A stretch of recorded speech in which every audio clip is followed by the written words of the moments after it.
बीडमध्ये मुलीचा हुंड्यासाठी छळ, अनैसर्गिक अत्याचार आणि जबर मारहाणीत मृत्यू, डॉक्टर आणि पोलिसांची संशयास्पद भूमिका. बीड जिल्ह्यातील आष्टी तालुक्यात विवाहित मुलीला HIV ची लागण झाल्याची अफवा पसरल्यामुळे तिच्या कुटुंबियांना सर्व गावकऱ्यांनी वाळी टाकल्याचा प्रकार नुकताच समोर आला होता. या तरुणीचा अलीकडेच मृत्यू झाला होता. बीड शासकीय रुग्णालयातील डॉक्टरांकडून या महिलेला HIV झाल्याचं निदान करण्यात आलं. मात्र मुलीच्या वडिलांनी या प्रकरणात पोलीस आणि बीड शासकीय रुग्णालयातील डॉक्टरांवर गंभीर आरोप केले आहेत. पोलीस आणि डॉक्टरांच्या संगनमताने माझ्या मुलीला HIV झाल्याची अफवा गावात पसरवण्यात आली, असा आरोप मुलीचे वडील राजेंद्र जाधव यांनी केला.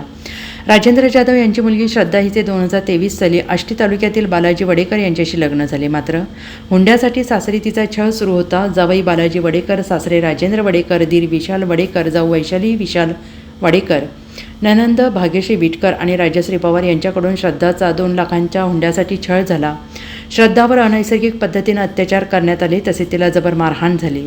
श्रद्धाला भिंतीवर ढकलण्यात आल्यामुळे तिच्या डोक्याला मार लागला होता. तिला अहमदनगरच्या दवाखान्यात दाखल करण्यात आलं होतं. या ठिकाणी तिच्यावर मोठं ऑपरेशन झालं. त्यानंतर श्रद्धाला आम्ही सासरी आणलं, तेव्हा सासरच्यांनी आमच्या घरी येऊनही श्रद्धाला मारहाण केली, असं राजेंद्र जाधव यांनी जिल्हाधिकाऱ्यांनी लिहिलेल्या तक्रार अर्जात म्हटलेलं आहे. Bureau report, SBN Marathi, Beed.